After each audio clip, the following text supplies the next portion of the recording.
Friend, સ્વાગત છે તમારું રસોઈ વિથ આરવીની ચેનલમાં। તો આજે આપણે બનાવીશું જાંબુન શોર્ટ। ફ્રેન્ડ્સ, આપણે જાંબુન શોર્ટ બનાવવા માટે સંચળ મીઠું, ખાંડ અને મીઠું અને પાણીનો ઉપયોગ કરીશું। ટેસ્ટ પ્રમાણે આપણે ખાંડ નાખીશું। તો ફ્રેન્ડ્સ, આપણે જાંબુનો પલ્પ એક તપેલીમાં લઈ લીધો છે। તો તેમાં આપણે સંચળ મીઠું અને ટેસ્ટ પ્રમાણે ખાંડ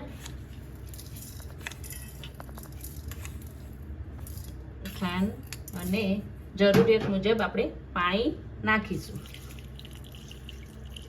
તો ફ્રેન્ડ, આપણે જાંબુનો જ્યુસ બનાવવા માટે બ્લેન્ડરનો યુઝ કરીશું, કારણ કે બ્લેન્ડરથી આપણે જ્યુસ બનાવીશું ને તો પલ્પ આપણે જ્યારે જ્યુસ પીશું ને તો પલ્પ આપણા મોઢામાં આવશે ને મિક્સરમાં જ્યુસ કરીશું તો આપણને મિક્સરમાં એકદમ એક રસ થઈ જાય છે, એટલે મજા નથી આવતી। ફ્રેન્ડ્સ, આપણો જાંબુન શોર્ટ રેડી થઈ ગયો છે।